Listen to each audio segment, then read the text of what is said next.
Hello friends, कैसे हो आप सब? I hope you all are doing so well in your life and welcome back again to my channel that is Never Stop Learning. So आज का जो मेरी video का टॉपिक है that is related with the medieval India and the name of my topic is Muhammad Ghori and his invasions on India. Basically जैसे मैंने इसके पहले के जो मेन एक जैसे स्टार्ट किया था मिडिवल टाइम का जो एक सीरीज थी जैसे मैंने स्टार्ट की थी जिसमें हमने बेसिकली टर्क्स के बारे में लर्न किया था कि कौन कौन से जो अर्ली टर्क्स जो थे वो किस तरह आए थे। ठीक है, जिसमें हमने गजनवी जो था, महमूद गजनवी जो था उसके बारे में हमने मेन पढ़ा था। देन उसके बाद आता है मोहम्मद गौरी। सो मोहम्मद गौरी इस वीडियो में हम बेसिकली मेन लर्न करेंगे जो मोहम्मद गौरी जो था मीन्स वो किस तरह आया था, उसकी स्टार्टिंग किस तरह हुई थी, उसकी बिगिनिंग किस तरह हुई थी। ठीक है, आफ्टर महमूद गजनवी के बाद। ठीक है, इस वीडियो में बेसिकली हम लर्न करेंगे उसके मेन कॉजेस, उसके मेन मोटिव्स क्या थे, उसने इंडिया के ऊपर लाइक गजनवी की तरह इतने ज्यादा इन्वेजन्स क्यों किए थे। इसने भी लगभग राउंड अबाउट 15-16 के आसपास इसने काफी ज्यादा इन्वेजन्स किए थे इंडिया के ऊपर विद डिफरेंट डिफरेंट एरियाज जो थे। महमूद गजनवी का अगर आपको रिमेम्बर हो, जैसे मैंने आपको अपनी वीडियो में भी बताया था, उसके टोटल 17 मींस इन्वेजन्स थे।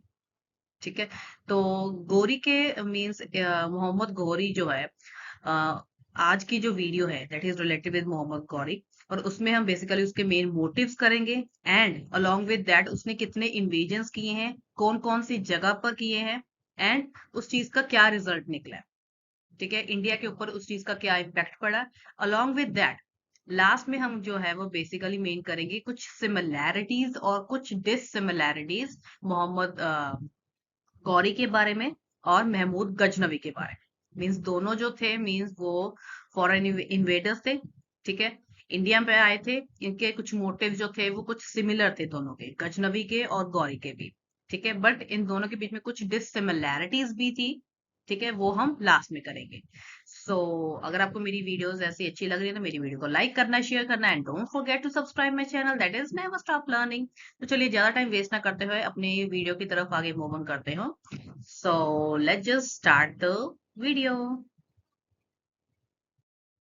तो चलिए let's just start the topic with the early life of Mahmud Ghori. ठीक है, अगर हम महमूद गौरी की बात करें उसे means various types of name से मींस जाना जाता है।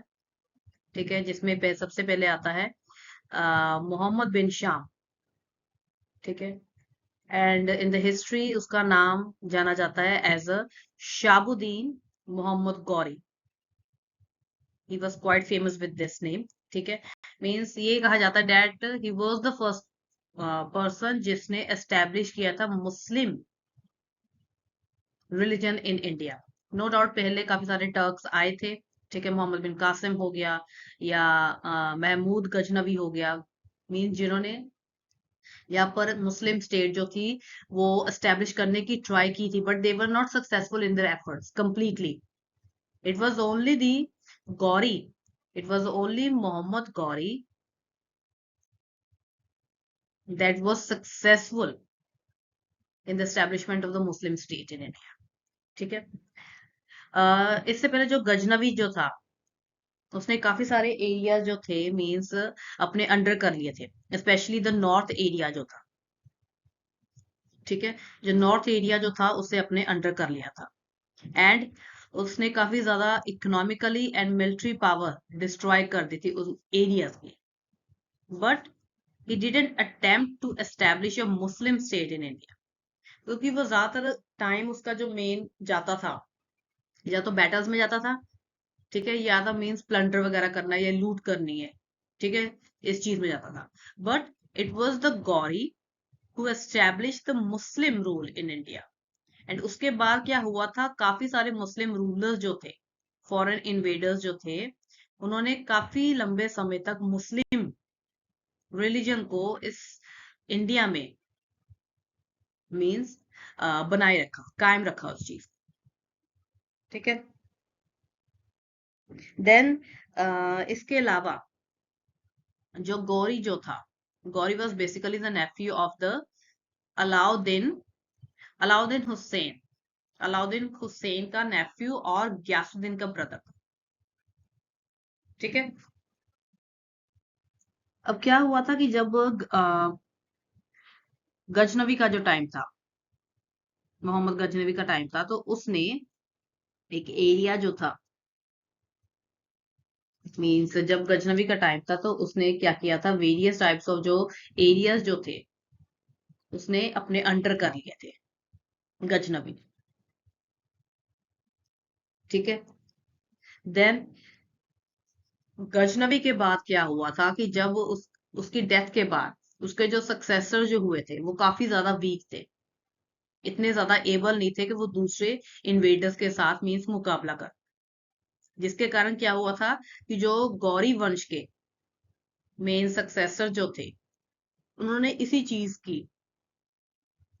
का लाभ उठाया, और उन्होंने क्या किया, गजनवी के जितने भी एरियाज थे अपने अंडर करने स्टार्ट कर दिए थे। एंड जब इन्होंने गजनव स्टेट के ऊपर अटैक किया था, देन इन्होंने क्या किया था, ही वॉज अपॉइंटेड, गौरी को अपॉइंट किया था as a governor of Ghazni. ठीक है। जब उसके ब्रदर ने मींस ग्यासुद्दीन ने उस एरिया को कॉन्कर कर लिया इन 1173 में। ठीक है। बट उसने जो मेन जो उसकी कैपिटल जो थी गौर, वो एरिया नहीं उसने मीन्स उसके ब्रदर ने गौरी को दिया। ठीक है। But he respect his decision, his brother's decision, that is Gyasuddin. ठीक है। Despite being an independent king, उसने क्या किया था, he used to take counsel of his brother। ठीक है। अपने ब्रदर के अंडर रहकर ही उसने कंट्रोल किया था गजनवी के ऊपर, गजनव जो स्टेट है। And moreover he also printed his name on the currency coins। both brothers loved each other very much। ठीक है। जब तक उसका ब्रदर जो था ग्यासुद्दीन जो था मींस अलाइव था, तब तक उसने बिल्कुल भी अपनी जो राजधानी थी गौर के ऊपर बिल्कुल भी अपना कब्जा नहीं किया। But after his death his motives were changed। Now he was not satisfied with the Ghaznav empire only, so he started moving towards further in order to extend his empire। ठीक है। वो एक छोटे से गजनव एम्पायर से बिल्कुल भी satisfied नहीं था। ठीक है। जब उसके ब्रदर की डेथ हुई थी, देन उसने अपने जो एम्पायर को एक्सटेंड करने के लिए, extend in the sense means अपने एम्पायर को आगे फैलाने के लिए उसने फिर गजनव जो गौर है उसकी तरफ बढ़ना फिर उसने स्टार्ट कर दिया। ठीक है। सो गौरी जो था बेसिकली उसे मोहम्मद बिन शाम भी कहा जाता था या शाहबुद्दीन मोहम्मद गौरी कहा जाता था। ठीक है। And he was the only foreign trader जिसने मुस्लिम स्टेट को यहाँ पर लेकर आया था, मीन्स मुस्लिम रिलीजन को उसने स्टैब्लिश किया था। नो डाउट उससे पहले काफी ज्यादा आए थे but they were not successful in their efforts. ठीक है। कैसे वो अपने ब्रदर्स के अंडर जो था मीन्स काम करता था, लाइक उसका जो ब्रदर का नेम था डेट इज द ग्यासुद्दीन। ठीक है। मोरोवर उसके उसने क्या किया था, अपने ब्रदर के नाम के सिक्के भी जो थे वो जारी किए थे। ठीक है। आफ्टर हिज डेथ जो गोरी जो था, he was not satisfied with his limited empire, so in order to expand his empire he started invading India। ठीक है। नेक्स्ट जो है अब हम करेंगे that is the causes of the Ghori's invasion on India, कि उसने बेसिकली इसके क्या मेन मोटिव थे, उसने इंडिया के ऊपर मेन इतने ज्यादा वेरियस टाइप्स ऑफ हमले क्यों किए थे। बिफोर दैट हमें उसके मेन कारण बताना चाहिए। सो फर्स्ट कारण जैसे मैं आपको ऑलरेडी बता चुकी हूँ उसकी इंट्रोडक्शन में, that he wanted to expand his empire. जो गौरी जो था, जब तक उसका जो ब्रदर जो था गयासुद्दीन जो अलाइव था, उसके टाइम तक उसने कभी भी मींस किसी भी एरिया के लिए विद्रोह नहीं किया था। ठीक है। बट अंदर से वो चाहता था कि that he wanted to expand his empire. वो सिर्फ गजनव एम्पायर से मीन सेटिस्फाई नहीं था। So in order to expand his empire, so he started moving towards India, ताकि वो अपने राज्य को और ज्यादा विशाल और ज्यादा बड़ा कर सके। ठीक है। इसलिए उसने इंडिया के ऊपर इन्वेजन किया था। देन सेकंड मेन कारण क्या आता है, that due to the lack of political unity in India, this type of atmosphere is quite beneficial for the Ghori's invasion. So जैसे कि अब गजनवी की डेथ हो चुकी है, ठीक है। उसके बाद उसका जो सक्सेसर जो था वो इतना ज्यादा एबल नहीं था, तो जिसके कारण क्या हुआ था, जो उसने एरियाज जो मीन्स जीते हुए थे गजनवी ने, जो नदरन एरियाज जो उसके अंडर थे, वो सारे के सारे जो जितने भी राजा जो थे, वो जो एरियाज थे, अब वो छोटे छोटे पार्ट्स में डिवाइड हो चुके थे। वो आपस में ही अब मीन्स उन्होंने लड़ना स्टार्ट कर दिया था। उनके अंदर बिल्कुल भी पॉलिटिकल यूनिटी नहीं थी। अगर उनके अंदर मीन्स यूनिटी होती, देन जो फॉरेन इन्वेडर्स आ रहे हैं वो सारे फिर उनका मीन्स मुकाबला कर पाते। जो सारे के सारे जो नदरन इंडिया के जितने भी जो राजपूत वगैरह जो थे, उन्होंने क्या किया था, उनकी आपस में भी वो लड़ते रहते थे। देन इसी चीज का फायदा उठाकर गौरी ने क्या किया था, इन्वेजन करने स्टार्ट कर दिए थे। सो उसने इस अपॉर्चुनिटी का फायदा उठाया और उसने क्या किया था, इन्वेजन करने स्टार्ट कर दिए, because of the lack of political unity के कारण, ठीक है। देन नेक्स्ट मेन पॉइंट क्या आता है, उसका क्या मेन कारण था उसने गौरी का कि उसने इंडिया के ऊपर इन्वेजन किया था, that the Punjab being a feudatory province of Ghaznav empire, ठीक है। इसमें बेसिकली क्या था कि जब गजनवी का जब टाइम था, तो उसने पंजाब के ऊपर अटैक करके उसे अपने अंडर कर लिया था, ठीक है। काफी मुश्किल से उसने उसके मीन्स अपने अंडर किया था। बट उसकी डेथ के बाद क्या हुआ था, उसका जो मेन सक्सेसर जो था, मलिक खुसरो, ही वॉज नॉट कैपेबल, ठीक है। वो गजनव एम्पायर को भी नहीं बचा पाया था और पंजाब को भी नहीं बचा पाया था, ठीक है। जब वो गौर डायनेस्टी के रूलर ने उनके ऊपर अटैक करने स्टार्ट कर दिए थे, तो जो मलिक खुसरो था, ही फ्लेड टुवर्ड्स दी लाहौर, और उसने लाहौर को अपनी कैपिटल बना लिया, ठीक है। जिससे क्या हुआ था कि अब जब मोहम्मद गौरी ने क्या किया था कि जब उन्होंने गजनव एम्पायर को अपने अंडर कर लिया था, देन दे कंसिडर कि पंजाब को भी हमें अपने अंडर कर लेना चाहिए। सो गजनव एम्पायर को अपने अंडर करने के बाद उन्होंने पंजाब को भी क्या किया था, अपना एम्पायर का एक मेन पार्ट मान लिया था, ठीक है। देन नेक्स्ट मेन रीजन क्या आता है about the Ghori's invasion, that Ghori had an antagonistic feelings, किसके regarding, towards the rulers of Multan and the Sindh, ठीक है। अब यहाँ पर था कि मीन्स मुल्तान और सिंध में जो कबीले जो थे, मीन्स उनके लोग रह रहे थे, ठीक है। अगर हम मीन्स मुल्तान की बात करें, मुल्तान में जो था करमाठी कबीला, करमाठी ट्राइब जो था, मीन्स वो रह रहा था। वो बेसिकली जो थे वो शिया थे, इस्माइली शिया थे। मीन्स ये जो होते हैं मीन्स थोड़े लिबरल होते हैं as compare to Sunni Muslims, ठीक है। So there is a big difference between the Shia and the Sunni Muslims, ठीक है। जो शिया होते हैं ये थोड़े लिबरल होते हैं, मीन्स दूसरों के रिलीजन के रिलेटेड इनके अंदर मीन्स अच्छी मीन्स लाइक फीलिंग्स होती है, एज कंपेयर टू जो सुन्नीज होते हैं वो दूसरे रिलीजन को बर्दाश्त नहीं कर पाते, ठीक है। और सिंध में अगर हम सिंध की बात करें, उसमें जो था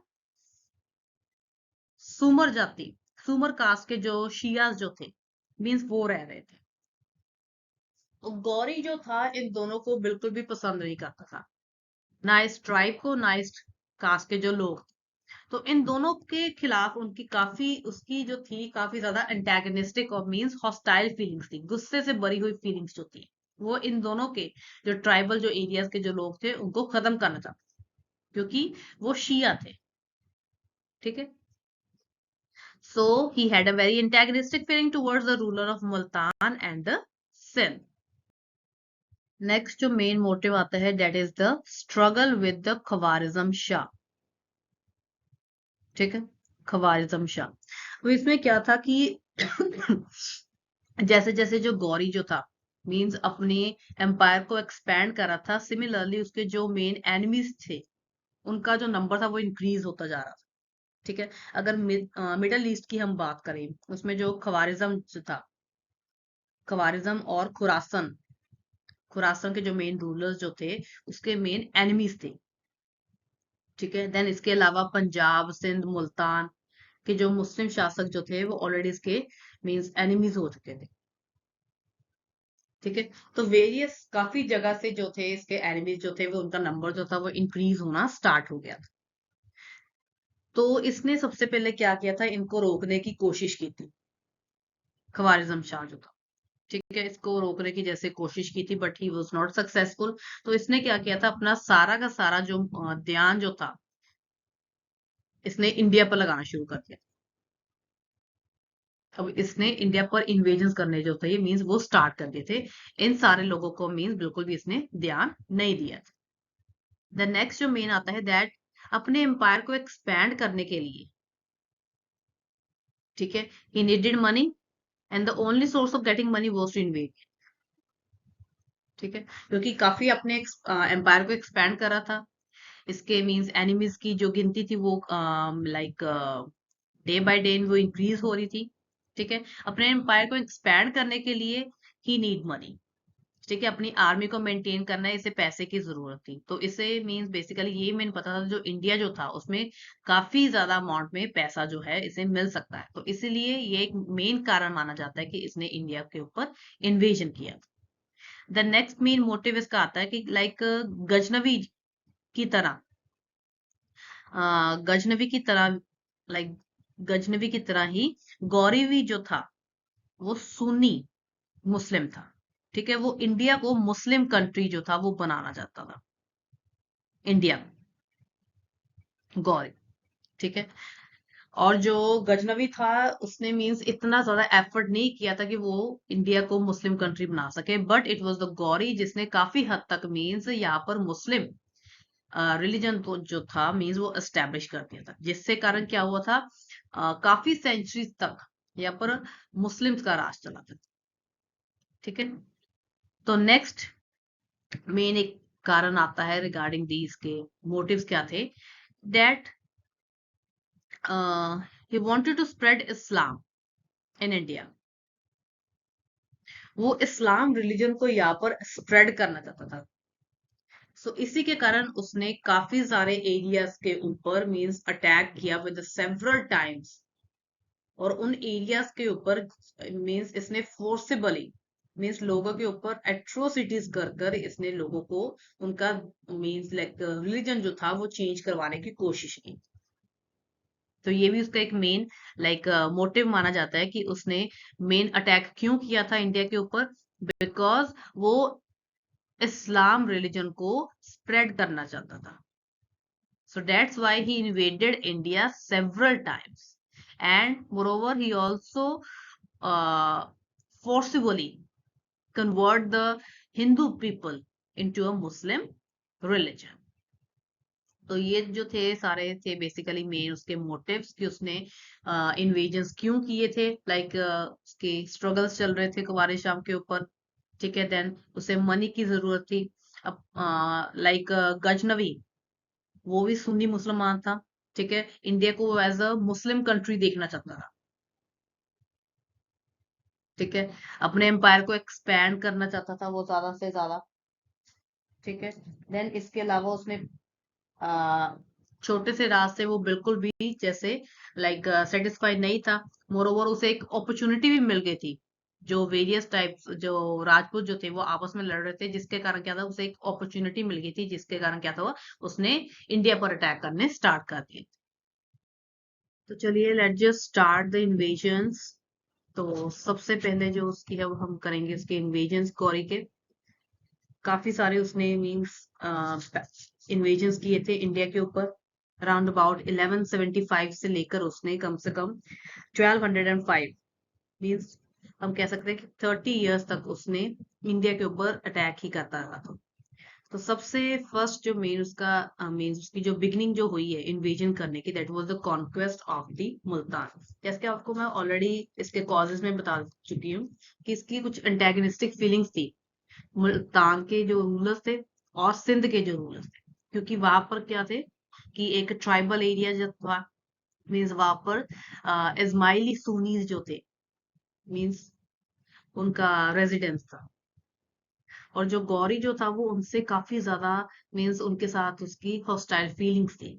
तो इसलिए उसने सबसे फर्स्ट जो हमला किया था that was about the conquest of Multan जो 1175 में किया। इसमें क्या था कि करमाठी कबीला, जो करमाठी ट्राइब जो था यहाँ पर मीन्स रह रहा था, ठीक है, वो जो थे सुन्नी थे, ठीक है। इस बात को मीन्स वो गौरी बिल्कुल भी बर्दाश्त नहीं कर पा रहा था, इसलिए उसने क्या किया था, मुल्तान पर हमला किया था और इसे अपने अंडर कर लिया था। और जितने भी नॉन मुस्लिम्स थे सभी को मुस्लिम्स जो था उसने बना दिया। देन सेकंड जो मेन कॉन्क्वेस्ट आता है, that is the conquest of the उच्च। कॉन्क्वेस्ट ऑफ द उच्च ये हुआ था 1176 में, ठीक है।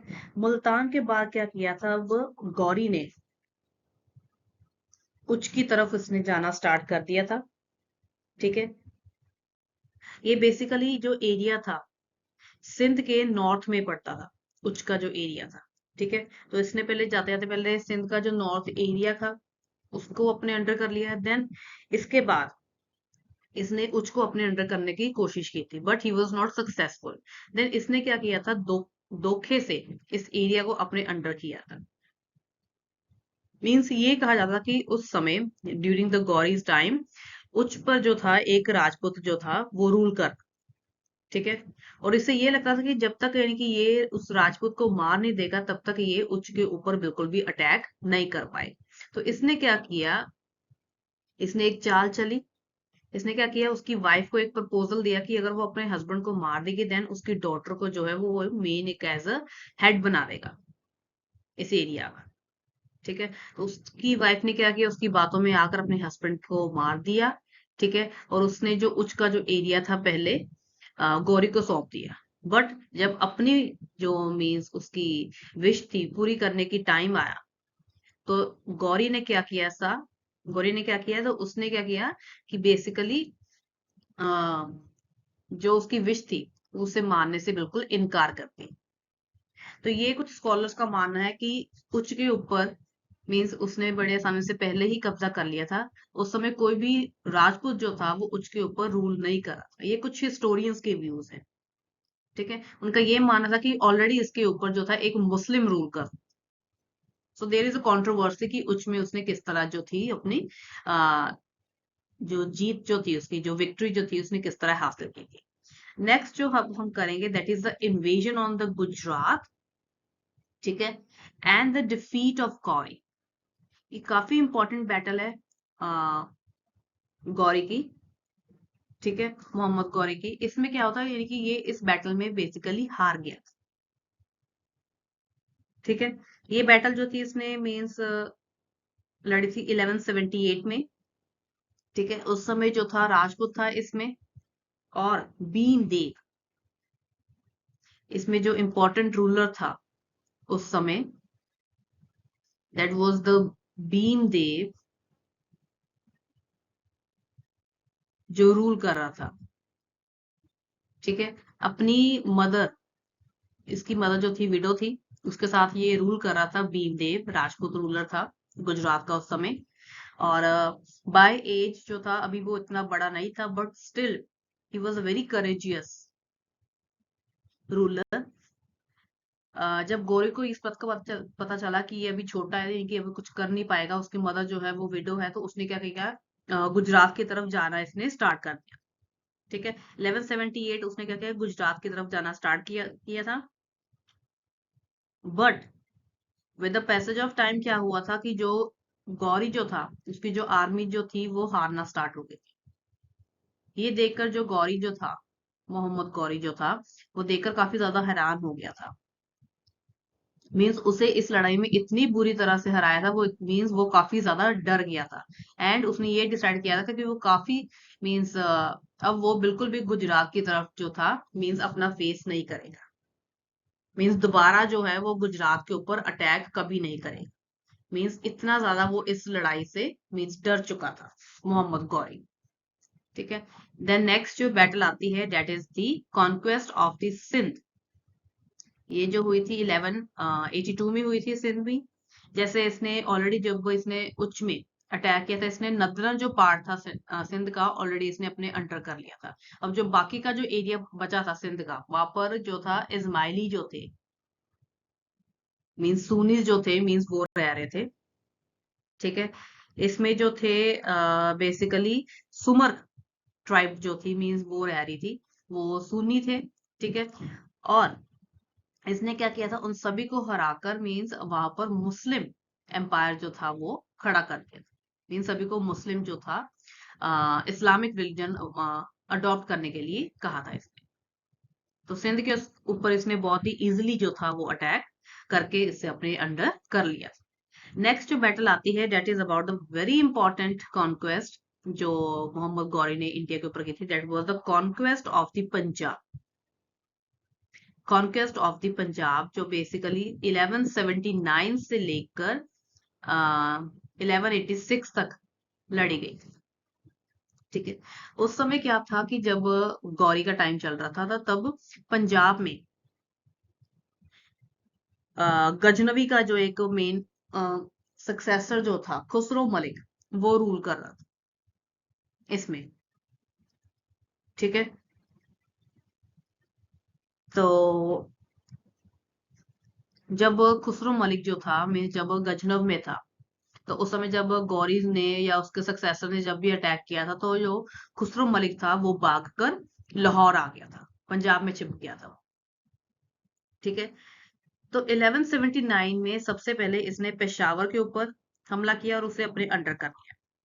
देन इसके बाद जो फिर मलिक खुसरो जो था वो उसकी जो राजधानी जो थी लाहौर, वहां पर जाकर छिप गया था, ठीक है। जब उसे पता चला कि जो गौरी है वो वहां पर मीन्स आ रहा है पंजाब को हासिल करने के लिए, तो इसने क्या किया था, उसके साथ एक संधि कर ली, ठीक है। एक उसने उसके साथ ट्रीटी कर ली गौरी ने, एक ट्रीटी की थी।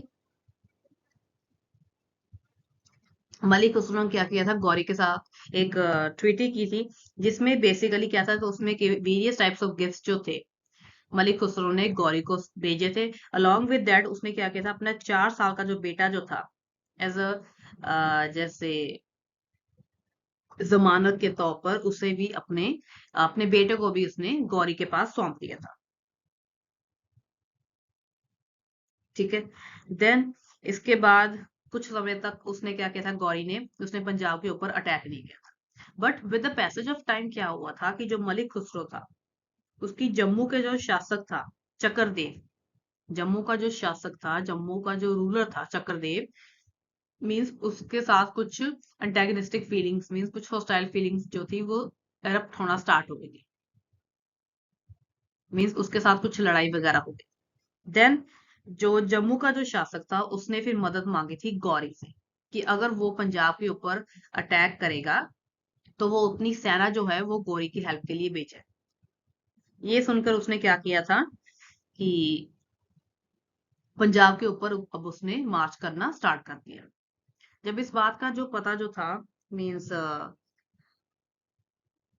खुसरो को चला था, मलिक खुसरो को, खुसरो मलिक को जो पता चला था, तो उसने बहुत ही करेजियसली इस बैटल का मीन्स सामना किया था, ठीक है।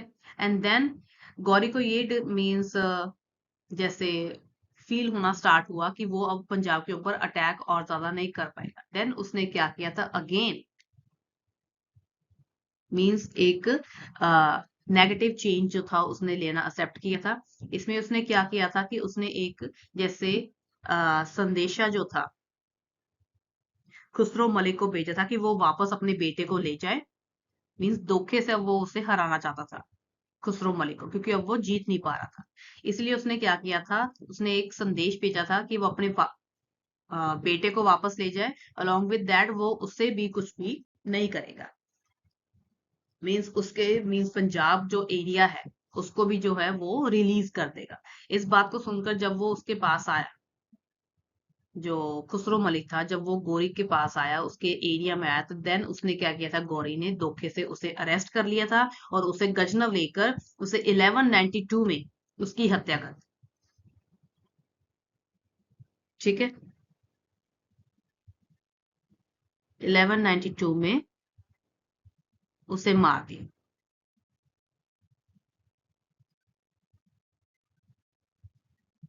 देन इसके बाद उसने, अब क्या हो गया था कि जो लाहौर पर कब्जा करने के बाद मींस मेन अगर राजधानी के ऊपर कब्जा कर लिया है देन पंजाब के ऊपर ऑब्वियसली उस समय उसका राज हो गया था।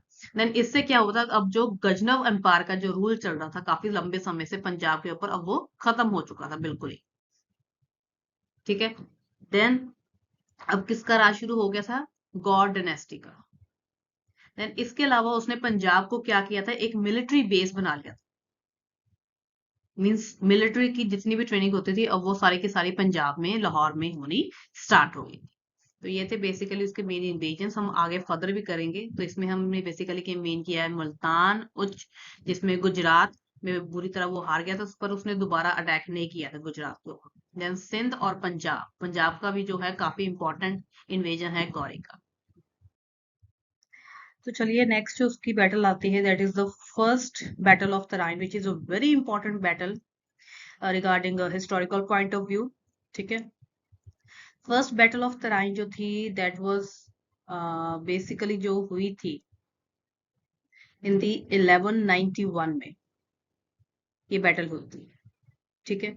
अब इसमें बेसिकली हुआ क्या था कि जब पंजाब को अपने अंडर करने के बाद ही स्टार्टेड मूविंग, मींस गौरी जो था ही started moving towards the Ajmer and Delhi, इस तरफ साइड से उसने फिर जाना फिर स्टार्ट कर दिया था। उस समय नॉर्थ इंडिया में जो राजपूत जो थे उनका रूल हो रहा था, और उनमें से सबसे ज्यादा इंपॉर्टेंट जो था that is the Prithviraj Chauhan. Prithviraj Chauhan third जो था उस समय रूल कर रहा था, ठीक है, नदरन इंडिया के ऊपर। And he was a very powerful Rajput among others. ठीक है। जितने भी अदर और ज्यादा मीन्स राजपूत से, उनमें से सबसे ज्यादा important and the powerful ruler कौन था उस समय का राजपूत में से? पृथ्वीराज चौहान थर्ड, तृतीय। ठीक है। देन इसके अलावा ही was quite famous for his courageous behaviour. ठीक है। जब गौरी ने पंजाब को अपने अंडर कर लिया, जब उसने मींस अब अजमेर की तरफ और दिल्ली की तरफ जाना स्टार्ट किया, तो इस बात का पता जो था मींस पृथ्वीराज चौहान को पता चला। ठीक है। जब वो उससे लड़ने जा रहा था तब बिफोर दैट उसने 1189 में क्या किया था कि पृथ्वीराज चौहान का जो एक किला था बठिंडा में उसे कैप्चर कर लिया। उसे कैप्चर करने के बाद ही स्टार्टेड मूविंग टुवर्ड्स सरहिंद। उसने सरहिंद की तरफ जाना शुरू किया गौरी ने। ठीक है। जब उसे अपने अंडर करने वाला था, उसे अपने अंडर करने वाला था, देन पृथ्वीराज चौहान जो था ही was quite filled with anger. ठीक है। देन पृथ्वीराज चौहान ने क्या किया, ये डिसाइड किया कि अब वो गौरी के साथ बैटल लड़ेगा। तो उसने अपनी जो आर्मी जो थी वो मींस अच्छी तरह से ऑर्गेनाइज की। मोरोवर बाकी जो जितने भी सारे राजपूत जो थे सारे उसके साथ मींस आकर मिल गए थे, उसके साथ मींस हाथ मिला लिया था, एक्सेप्ट एक राजपूत केला, कनौज का जो राजपूत था, राठौड़ वंश का जो एक किंग था जयचंद। ठीक है। कनौज का रहने वाला है, वहां पर एक डायनेस्टी थी राठौड़ वंश। ठीक है। जो कनौज में रूल कर रही थी, उसका जो रूलर था, जो शासक था राजपूत जयचंद, उसने पृथ्वीराज चौहान का साथ नहीं दिया था बिकॉज इन दोनों की आपस में काफी लंबे समय से मींस जैसे एंटेगनिस्टिक फीलिंग्स चल रही थी। बट बाकी सारे जो राजपूत थे उन्होंने पृथ्वीराज चौहान का साथ दिया, जिससे क्या हुआ था, इसकी आर्मी जो थी वो काफी ज्यादा ऑर्गेनाइज हो गई थी। अबाउट 2 लाख 2 लाख कैवलरी जो थे इसके आर्मी में इंक्लूड हुए। 2 लाख कैवलरी जिसे हम कहते हैं घोड़सवार, जिसे हम कहते हैं कैवलरी। ठीक है। देन इसके अलावा 3000 जो थे हेलिफेंट्स इसके साथ मींस इसकी आर्मी में एड ऑन हुए थे। ठीक है। देन 1191 में क्या हुआ था कि तेराइन, जो कि अगर हम मॉडर्न एरिया की बात करें, जो करनाल के पास ये एरिया पड़ता है, ठीक है, वहां पर इन दोनों की लड़ाई हुई थी। जो राजपूत थे वो जीत रहे थे। ठीक है। और जो गौरी था उसे काफी ज्यादा मींस हार का मींस सामना करना पड़ रहा था। और इसके अलावा इस गौरी ने क्या किया था, उसका जो भाई मीन जो ब्रदर जो था पृथ्वीराज चौहान का, जो छोटा भाई था गोविंद राय, देन उसे बुरी तरह मीन्स जैसे जख्मी कर दिया। तो गुस्से में आकर, इन दी एंगर, गोविंद राय ने क्या किया था, अपनी तलवार के साथ उसके ऊपर काफी ज्यादा वार किए और उसे जख्मी कर दिया था। उसे जख्मी कर दिया था। देन इससे क्या हुआ था कि उसके जो साथी जो थे गौरी के, वो उसे वहां से लेकर निकल गए। जिससे क्या हुआ था, ये जो बैटल जो थी तेराइन की बैटल, वो जीत गया था। इसीलिए हम फर्स्ट बैटल ऑफ तेराइन कहते हैं, क्योंकि तेराइन जगह पर दो बैटल्स हुई थी। फर्स्ट में जो था पृथ्वीराज चौहान जो तृतीय था, वो जीत गया था। देन इसके बाद उसने मीन्स अपना जो किला, बठिंडे का जो किला जो था, जो फोर्ट जो था, जो गौरी ने अपने अंडर कर लिया था, देन वो वहां पर गया था। बट गौरी ने क्या किया था, जब उसको अपने अंडर किया था, वहां पर एक मेन इंपॉर्टेंट सेनापति जो था वो मींस अपॉइंट कर दिया था, मलिक दियाउद्दीन। मलिक दियाउद्दीन जो था वो काफी ज्यादा मींस एबल था, पावरफुल भी था। But with the passage of time, जैसे आप कह सकते हो, बहुत ही लंबे समय के बाद, अबाउट 13 मंथ्स लगे थे पृथ्वीराज चौहान को अपने उस किले को वापस लेने में। 13 मंथ्स छोटा मोटा टाइम नहीं है, काफी लंबा समय है उसे इस अपने किले को वापस लेने में। ठीक है, तो ये थी फर्स्ट बैटल ऑफ तराइन जो 1191 में हुई थी। पृथ्वीराज चौहान तृतीय और काफी सारे राजपूत इकट्ठे हो गए थे इसके साथ। किसके साथ ये लड़ाई हुई थी? गौरी के साथ हुई। ठीक है, देन गौरी के साथ ये लड़ाई हुई थी, जिसमें वो हार गया था बुरी तरह से, और इसने अपना किला भी जो था, बठिंडे का जो किला था, वो इसने अपने अंडर कर लिया था। देन सेकंड जो बैटल आती है, that is the second battle of Tarain, जो हुई थी 1192 में। ठीक है, इसमें अब क्या था कि अपनी फर्स्ट जब जो लड़ाई जो थी, जिसमें वो बुरी तरह हार गया था, तो उसके बाद जो गौरी जो था, उसे नींद नहीं आ रही थी। ठीक है, वो सोच रहा था कि वो किस तरह मीन्स पृथ्वीराज चौहान को हराए। तो उसने क्या किया था, अपनी सेना को दोबारा से रीऑर्गेनाइज करना स्टार्ट कर दिया। उसने अपनी सेना इंक्रीज कर ली थी। ठीक है, और 1,20,000 सेना जो था, उसने अपनी दोबारा से बनाई थी। ठीक है, देन अगर हम ऑन द कंट्रेरी, अगर हम पृथ्वीराज चौहान की बात करें, सेम जो बाकी के सारे राजपूत थे, अबाउट 150 राजपूत जो थे वो उसके अंडर थे। ठीक है, इस बार उसने क्या किया था, 3 लाख कैवलरी जो थी, 3 लाख घोड़सवार, इस बार उसने इंक्रीज कर दी थी अपनी आर्मी। 3 लाख, 3 लाख घोड़सवार कर दिए थे। किसने? पृथ्वीराज चौहान ने। ठीक है, देन इसके अलावा कि तराइन के ऊपर इनका यानी कि मेन लड़ाई हुई थी, जो करनाल के अंदर है ये एरिया। इसमें क्या होता है, जो पृथ्वीराज चौहान का जो भाई था गोविंद राय, इस लड़ाई में मारा गया था। ठीक है, एंड गौरी ने कैसे इस चालाकी से खेला इस लड़ाई को, कि उसने अपनी आर्मी को अबाउट 5 पार्ट्स में डिवाइड कर दिया था।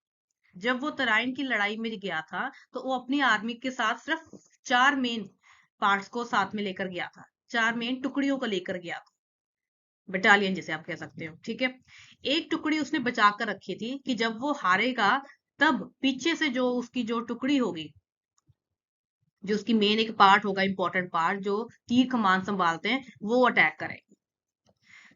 इन द एंड काफी लंबे समय तक ये बैटल चलती रही। ठीक है, 1192 में ये बैटल हुई थी। जब मींस गौरी को ये रियलाइज हुआ कि उसकी जो मींस अब उसकी हार होने वाली है, तो उसने क्या किया था, अपनी जो लास्ट बटालियन जो थी, अपनी जो लास्ट टुकड़ी थी, उसे बुलाया। ठीक है, उसने पीछे से आकर वार किया।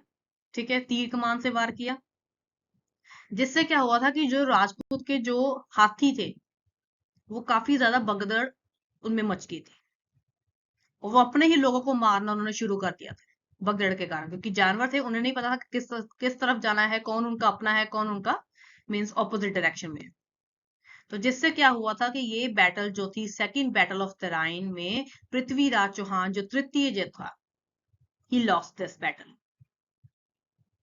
देन पृथ्वीराज चौहान जो था, अपने हाथी से उतरकर उसने एक घोड़ा लिया और भागने की कोशिश की, ठीक है, बट थोड़ी ही दूरी पर उसे पकड़ लिया गया।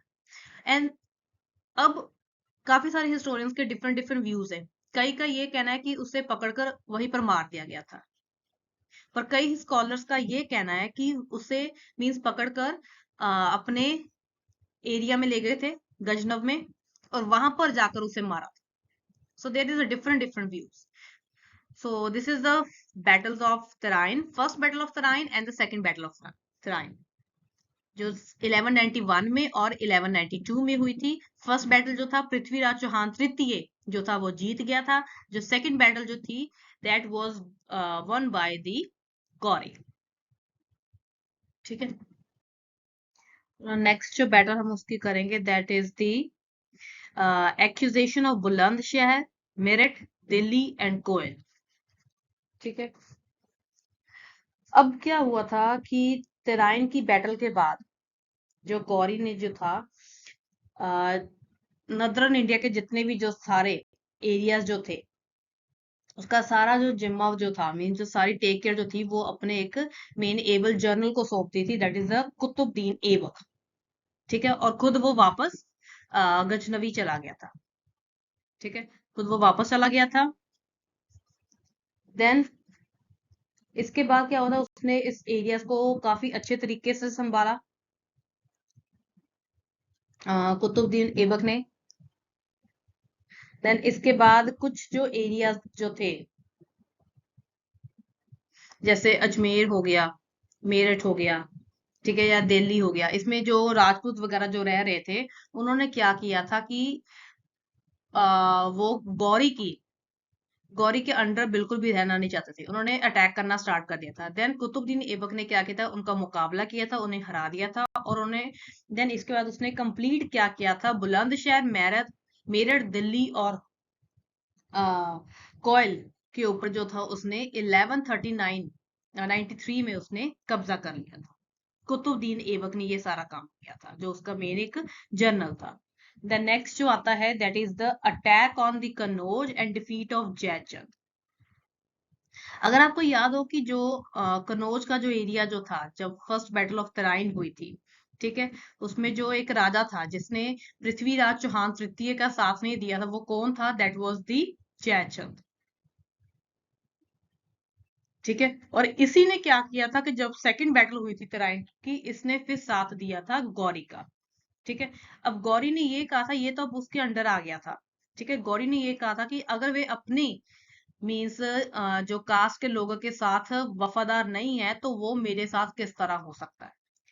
तो गौरी ने क्या किया था, with the army of 50,000 army के अंडर इसने क्या किया था, ये कनौज की तरफ इसने जाना स्टार्ट कर दिया था। देन दिल्ली से जो ऐबक जो था, कुतुबुद्दीन ऐबक, अब कुतुबुद्दीन ऐबक ने क्या किया था, दिल्ली को अपनी कैपिटल मान लिया था, और वहीं पर उसने रहना स्टार्ट कर दिया था, कुतुबुद्दीन ऐबक ने। देन दिल्ली से जो कुतुबुद्दीन ऐबक जो था, वो वहां से चल पड़ा था, और गजनवी जो था, सॉरी, जो गौरी जो था, वो गजनव एरिया से अपना आना स्टार्ट हो गया था। ये दोनों मिलकर अब सीधा कनौज की तरफ जाना इन्होंने स्टार्ट कर दिया था, जयचंद को हराने के लिए, और कनौज को इन्होंने अपने अंडर करना था। देन अब ये दोनों जो थे, गौरी और कुतुबुद्दीन ऐबक इकट्ठे हुए। देन इन्होंने डिसाइड किया कि वो जयचंद को हराकर उसके एरिया को अपने अंडर कर लेंगे। ठीक है, एंड सिमिलरली ऐसा ही हुआ था। ठीक है, उन्होंने यानी कि जयचंद को हरा दिया था। जयचंद को हराने के बाद उन्होंने कनौज को अपने अंडर कर लिया था, और वहां की जो मेन टेम्पल्स वगैरह जो थे, जितने भी मंदिर वगैरह जो थे, ठीक है, वहां से सारा का सारा जो एरिया जो मीन्स जो जितनी भी राशि वगैरह जी, यानी कि जो भी पैसा वगैरह था, वो सारा का सारा वो अपने साथ ले गए थे। देन इसके अलावा उसने जो था, जयचंद का एक इंपॉर्टेंट एरिया था, दैट इज द बनारस। ठीक है, बनारस के ऊपर उसने मीन्स अटैक किया था। ठीक है। और बनारस में से उसे इतनी ज्यादा मींस अमाउंट में मनी मिली थी, इतनी ज्यादा अमाउंट में उसे धनराशि मिली थी कि ये कहा जाता कि 1400 ऊंट जो थे मींस उसे लगे थे उसके ऊपर सामान रखने के लिए। 1400 जो ऊंट थे उनके ऊपर उसने सारी की सारी धनराशि रखकर वो गजनव लेकर गया था। तो उसने मींस उसे इतनी ज्यादा जो धनराशि जो थी वो उसे मींस बनारस से मिली थी। देन नेक्स्ट जो इसकी मेन बैटल आती है that is the Anilwada. Next battle है दैट इज दी अनिलवाड़ा जो 1197 में हुई थी। ये जो बैटल जो थी वो गौरी ने नहीं लड़ी थी बल्कि कुतुबुद्दीन ऐबक ने लड़ी थी। अब गौरी जो था वो मीन्स जयचंद के साथ लड़ाई करने के बाद वो वापस चला गया था। एंड मिडल ईस्ट में इसके काफी सारे मीन्स शत्रु जो थे उसके साथ लड़ाई कर रहे थे, जिसके कारण उसने सारा का सारा जो इंडिया का जो सिस्टम था वो कुतुबुद्दीन ऐबक को सौंप दिया था। अब कुतुबुद्दीन ऐबक जो था वो मिलिट्री उसने अपनी ऑर्गेनाइज करनी स्टार्ट कर दी थी। एंड उसने क्या किया था कि गुजरात का जो हमला जो पहले जो हमला किया था मीन जो 19 साल पहले जो उसने हमले किए थे गौरी ने गुजरात के ऊपर जब जिसमें वो हार गया था। देन अब इसने डिसाइड किया था कि वो गुजरात को अपने अंडर करेगा। ठीक है। उस समय अनिलवाड़ा उसकी कैपिटल थी। ठीक है। इसने उसका मेन रूलर कौन था? भीमदेव, भीमदेव सेकंड। ठीक है, भीमदेव सेकंड की बात कर रहे हैं यहाँ पर हम। देन बड़ी आसानी से कुतुबुद्दीन ऐबक ने क्या किया था, उसे हरा दिया था और उसकी जो राजधानी जो थी जो उसकी कैपिटल थी अनिलवाड़ा उसे अपने अंडर कर लिया था। देन जिससे क्या हुआ था, जो कुतुबुद्दीन ऐबक जो था वो बहुत ही ज्यादा पावरफुल होना स्टार्ट हो गया था। इसके बाद उन्होंने क्या किया था कि वहां पर एक मेन आ, अपना एक मेन जर्नल जो था अनिलवाड़ा में नियुक्त कर दिया था। ठीक है। और ऐबक जो था वो वापस दिल्ली चला गया था क्योंकि उसने दिल्ली को अपनी कैपिटल माना था। जो गौरी जो था उसने गौर को मीन्स गजनव को अपनी कैपिटल माना हुआ था। ठीक है। वो गजनव वापस चला जाता था मीन्स गौर उसकी कैपिटल होती थी। देन इसके अलावा जब ये दिल्ली वापस चला गया था अपना एक जर्नल जो था वहां पर इसने अपॉइंट कर दिया था। उसके बाद क्या हुआ था कि जो राजपूत जो थे वो इस चीज को बर्दाश्त नहीं कर पा रहे थे कि कोई एक टर्क जो था वो उनके मीन्स ऊपर सुपीरियर बनकर उनको ऑर्डर्स दे रहा है। इसलिए उन्होंने क्या किया था, जब ऐबक के चले जाने के बाद कुतुबुद्दीन ऐबक के वापस चले जाने के बाद उन्होंने क्या किया था, उस टर्क को हरा दिया था और वापस से जो सारी की सारी सत्ता जो थी वो उन्होंने अपने अंडर कर ली थी अनिलवाड़ा की। ठीक है। देन नेक्स्ट जो मेन बैटल आती है that is the conquest of the Bihar. ये जो बैटल हुई थी दैट इज इन दी 1197 में हुई थी। ठीक है। इसमें क्या था कि जो कुतुबुद्दीन ऐबक जो था वो काफी ज्यादा जैसे अब बिजी रह चुका था, अब मीन्स बैटल वगैरह लड़ रहा था। देन मोहम्मद गौरी का एक और मेन सेनापति था। ठीक है, इख्तियार उद्दीन बख्तियार खिलजी, इख्तियार उद्दीन बख्तियार खिलजी, जिसने अब मेन डिसाइड किया कि वो बंगाल और बिहार को जीतेगा। ठीक है। उस समय जो बिहार का जो मेन शासक था इंद्रवर्मन, वो बहुत ही ज्यादा जैसे आप कह सकते हो मीन्स वीक था, जैसे बहुत ज्यादा टिमिड था, मीन्स ज्यादा जैसे आप कह सकते हो मीन्स इतना पावरफुल नहीं था, बहुत ज्यादा डरपोक था। ठीक है। उसने बिल्कुल भी सामना नहीं किया बख्तियार खिलजी का। ठीक है। और वहां से वो भाग गया था। देन इसके अलावा क्या होता है कि बड़ी आसानी से उन्होंने बिहार को अपने अंडर कर लिया था, वहां की जो राजधानी थी उसे मीन्स अपने अंडर कर लिया था। इसके बाद जो टर्क सेना जो थी उन्होंने उन्होंने क्या किया था, उदंतपुरी में बहुत ही ज्यादा अट्रोसिटीज जो थी, जो बोधि जो बुद्धिस्ट जो थे, बोधिसत्व जो थे मीन्स उनके ऊपर भिक्षु जो थे उनके ऊपर काफी ज्यादा अट्रोसिटीज की थी। देन इसके अलावा नालंदा, विक्रमशिला जो मोनेस्ट्रीज वगैरह जो उनकी थी उनके ऊपर भी उन्होंने अधिकार कर लिया था। ठीक है। तो इसमें बेसिकली मेन उन्होंने क्या किया था कि जैसे मेन अपना एक दो उनके जो मेन जर्नल जो थे कुतुबुद्दीन ऐबक, अब उसने काफी ज्यादा साथ दिया था गौरी का। और एक जो था न्यू उसने अपना एक सेनापति नियुक्त जो किया था इख्तियार उद्दीन बख्तियार खिलजी, ये दोनों के दोनों मींस काफी ज्यादा उसके एबल जनरल से, जिन्होंने क्या किया था, उनकी मींस बैटल जीतने में काफी ज्यादा वो हेल्पफुल रहे थे। किसकी? उन्होंने गौरी का पूरा पूरा साथ दिया। नेक्स्ट मेन बैटल आने है that is the conquest of the Bengal, जो बेसिकली लड़ी गई सी 1198 ਦੇ ਵਿੱਚ ਇਹ ਲੜੀ ਗਈ ਸੀਗੀ। ਇੱਥੇ ਦਾ ਜਿਹੜਾ ਰੂਲਰ ਸੀਗਾ ਦੈਟ ਇਜ਼ ਦ ਲਕਸ਼ਮਣ ਸੈਨ, ਜੋ ਕਿ ਬਹੁਤ ਹੀ ਜ਼ਿਆਦਾ ਕਾਊਵਰਡ ਜਿਹਾ ਡਰਪੋਕ ਸੀਗਾ। ਠੀਕ ਹੈ। ਬਖਤਿਆਰ ਖਿਲਜੀ ਜਿਹੜਾ ਸੀਗਾ ਮੀਨਸ ਉਹ ਕਾਫੀ ਜ਼ਿਆਦਾ ਹੁਣ ਰਾਈਜ਼ ਹੋ ਰਿਹਾ ਸੀਗਾ। ਉਹਨੇ ਕੀ ਕੀਤਾ ਸੀਗਾ, ਬੰਗਾਲ ਤੋਂ ਬਾਅਦ ਉਸਨੇ ਸੌਰੀ ਬਿਹਾਰ ਤੇ ਉਹਨੇ ਆਪਣਾ ਕਬਜ਼ਾ ਕਰ ਲਿਆ ਸੀਗਾ। ਦੈਨ ਉੱਥੋਂ ਦਾ ਜਿਹੜਾ ਸ਼ਾਸਕ ਸੀਗਾ ਇੰਦਰ ਵਰਮਨ, ਉਹ ਵੀ ਕਾਫੀ ਜ਼ਿਆਦਾ ਡਰਪੋਕ ਸੀਗਾ। ਇਸੇ ਤਰ੍ਹਾਂ ਬੰਗਾਲ ਦਾ ਜਿਹੜਾ ਸ਼ਾਸਕ ਸੀਗਾ ਲਕਸ਼ਮਣ ਸੈਨ, ਉਹ ਵੀ ਡਰਪੋਕ ਨਿਕਲਿਆ।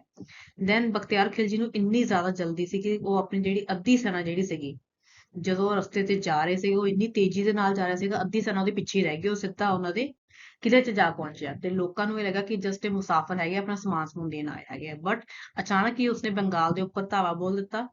ਨਾਦੀਆ ਦੀ ਰਾਜਧਾਨੀ ਸੀਗੀ ਬੰਗਾਲ ਦੀ, ਨਾਦੀਆ ਉਹ ਉਹਨਾਂ ਦੀ ਕੈਪੀਟਲ ਸੀਗੀ।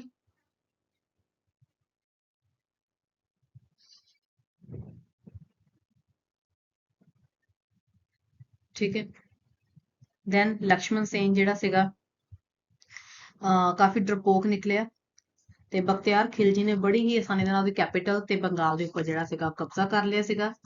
ਤੇ ਜਿਹੜਾ ਉੱਥੇ ਦਾ ਰੂਲਰ ਸੀਗਾ ਲਕਸ਼ਮਣ ਸਿੰਘ, ਉਹ ਭੱਜ ਨਿਕਲਿਆ ਸੀਗਾ। ਬਟ ਇਹ ਕਿਹਾ ਜਾਂਦਾ ਸੀਗਾ ਕਿ ਉਸਨੂੰ ਮੀਨਸ ਮਾਰ ਦਿੱਤਾ ਗਿਆ ਸੀਗਾ। ਦੈਨ ਇਸ ਦਾ ਜਿਹੜਾ ਬਖਤਿਆਰ ਖਿਲਜੀ ਜਿਹੜਾ ਸੀਗਾ, ਬਖਤਿਆਰ ਖਿਲਜੀ ਜਿਹੜਾ ਸੀਗਾ ਉਹ ਬਹੁਤ ਹੀ ਜ਼ਿਆਦਾ ਜਿੱਦਾਂ ਹੁਣ ਰਾਈਜ਼ ਹੋਣਾ ਸਟਾਰਟ ਹੋ ਗਈ ਸੀ। ਦੈਨ ਇਸ ਤੋਂ ਬਾਅਦ ਨੈਕਸਟ ਬੈਟਲ ਆਉਂਦੀ ਹੈਗੀ ਹੈ that is the battle of the Kalinjar. Kalinjar ਦੀ ਜਿਹੜੀ ਬੈਟਲ ਹੋਈ ਸੀਗੀ ਦੈਟ ਇਜ਼ ਦੀ ਉਹ 1202 ਈਸਵੀ ਤੋਂ ਲੈ ਕੇ 3 ਈਸਵੀ ਤੱਕ ਚੱਲੀ ਸੀ ਬੈਟਲ ਕਲਿੰਜਰ ਦੀ। ਠੀਕ ਹੈ। ਕੁਤੁਬਦੀਨ ਏਬਕ ਨੇ ਕੀ ਕੀਤਾ ਸੀਗਾ, ਬੁੰਦੇਲਖੰਡ ਦੀ ਰਾਜਧਾਨੀ ਕਲਿੰਜਰ ਦੇ ਉੱਪਰ ਹਮਲਾ ਕੀਤਾ। ਠੀਕ ਹੈ। ਉਸ ਟਾਈਮ ਉੱਥੇ ਜਿਹੜਾ ਸੀਗਾ ਚੰਡੇਲ ਡਾਇਨੈਸਟੀ, ਚੰਡੇਲ ਡਾਇਨੈਸਟੀ ਜਿਹੜਾ ਸੀਗਾ ਉਹ ਰੂਲ ਕਰ ਰਿਹਾ ਸੀ।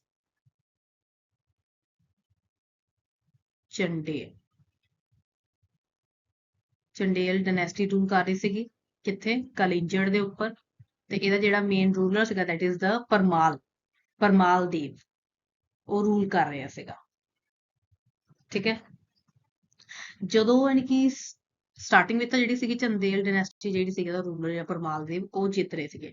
ਬਟ ਜਦੋਂ ਟਰਕਸ ਨੂੰ ਇਹ ਰਿਅਲਾਈਜ਼ ਹੋਇਆ, ਕੁਤੁਬਦੀਨ ਏਬਕ ਨੂੰ ਇਹ ਰਿਅਲਾਈਜ਼ ਹੋਇਆ ਕਿ ਉਹ ਹੁਣ ਨਹੀਂ ਜਿੱਤ ਪਾਓਗੇ, ਤਾਂ ਉਹਨਾਂ ਨੇ ਕੀ ਕੀਤਾ ਸੀਗਾ, ਉਹਨਾਂ ਦੇ ਪਾਣੀ ਦਾ ਆਂਦਾ ਜਿਹੜਾ ਮੇਨ ਸਰੋਤਰ ਜਿਹੜਾ ਸੀਗਾ, ਜਿਹੜਾ ਮੀਨਸ ਮੇਨ ਸੋਰਸ ਜਿਹੜਾ ਸੀਗਾ ਜਿੱਥੋਂ ਪਾਣੀ ਆਂਦਾ ਸੀਗਾ। ठीक है। देन उसको क्या किया था उन्होंने? बंद कर दिया, उन्होंने बंद करवा दिता। Then in the last forcibly Chandel सेना ਨੂੰ ਕੀ ਹੋਇਆ ਸੀਗਾ ਕਿ ਉਹਨਾਂ ਨੂੰ they had to leave the fort, they had to leave the fort। ਠੀਕ ਹੈ। ਜਿਸ ਨਾਲ ਕੀ ਹੋਇਆ ਸੀਗਾ ਜਿਸ ਤਰ੍ਹਾਂ ਮੀਨਸ ਉਹ ਫੇ ਪਰਮਾਲ ਦੇਵ ਜਿਹੜਾ ਸੀਗਾ ਜਦੋਂ ਉਹ ਕਿਲੇ ਤੋਂ ਬਾਹਰ ਨਿਕਲਿਆ ਦੈਨ ਉਸਨੂੰ ਮਾਰ ਦਿੱਤਾ ਸੀਗਾ। ਇਸ ਤਰ੍ਹਾਂ ਕੀ ਹੋਇਆ ਸੀਗਾ ਵਿਦ ਦਿਸ ਦ ਕਲਿੰਜਰ ਜੋ ਕਿ ਇੱਕ ਕੈਪੀਟਲ ਸੀਗੀ ਬੁੰਦੇਲਖੰਡ ਦੀ that came under the control of ਕੁਤੁਬਦੀਨ ਏਬਕ। ਠੀਕ ਹੈ। ਦੈਨ ਇਸ ਤੋਂ ਇਲਾਵਾ ਵੇਰੀਅਸ ਟਾਈਪਸ ਆਫ ਜਿਹੜੇ ਟੈਂਪਲਸ ਜਿਹੜੇ ਸੀਗੇ ਉਹਦੇ ਉੱਪਰ ਕਾਫੀ ਜ਼ਿਆਦਾ ਇਹਨਾਂ ਨੇ ਅਟੈਕ ਕੀਤਾ ਸੀ। ਦੈਨ ਕਲਿੰਜਰ ਤੋਂ ਬਾਅਦ ਬੇਸਿਕਲੀ ਮੇਨ ਆਂਦਾ ਹੈਗਾ ਰਿਵੋਲਟ ਆਫ ਖੋਖਰਸ। ਠੀਕ ਹੈ। ਖੋਖਰਸ ਇਹ ਜਿਹੜਾ ਰਿਵੋਲਟ ਸੀਗਾ ਦੈਟ ਇਜ਼ ਦੀ 1205 ਈਸਵੀ ਦੇ ਵਿੱਚ ਹੋਇਆ ਸੀਗਾ। ਠੀਕ ਹੈ। ਖੋਖਰਸ ਜਿਹੜੇ ਸੀਗੇ ਬੇਸਿਕਲੀ ਚਨਾਬ ਔਰ ਜੇਲਮ ਨਦੀ ਦੇ ਇਨ ਦਾ ਮਿਡਲ ਦੇ ਵਿੱਚ ਜਿਹੜਾ ਸੀਗਾ ਕੁਝ ਏਰੀਆ ਆਂਦਾ ਸੀਗਾ, ਚਨਾਬ ਔਰ ਜੇਲਮ ਦੇ ਏਰੀਆ ਦੇ ਲਾਗੇ ਸ਼ਾਗੇ ਜਿਹੜੇ ਸੀਗੇ ਕੁਝ ਲੋਕ ਰਹਿੰਦੇ ਸੀ, ਉਹਨਾਂ ਨੂੰ ਖੋਖਰਸ ਕਹਿੰਦੇ ਸੀਗੇ। ठीक है। इन्हों ने रिवोल्ट कर दिता सीगा। देन इन्हों दे रिवोल्ट नो मींस सप्रेस करने के लिए गौरी ने क्या किया था कि इनके ऊपर अटैक किया था। मोरोवर कुतुबुद्दीन ऐबक भी इनके साथ किया था, अपनी सॉरी साथ में नहीं किया था, अपनी एक बटालियन जैसे एक टुकड़ी जो थी उन्होंने गौरी के साथ भेज दी। Then in the in the last जो खोखर जो थे वो हार गए थे। काफी सारे खोखर जो लोग जो थे उन्हें मीन्स जैसे कैद कर लिया गया था और उन्हें आगे बहुत ही सस्ते दाम पर बेच दिया। ठीक है। देन लास्ट में अब हम करेंगे that is the death of Mohammad Ghori. Mohammad Ghori की जो डेथ थी दैट वाज जो हुई थी इन द 1206 में हुई। ठीक है।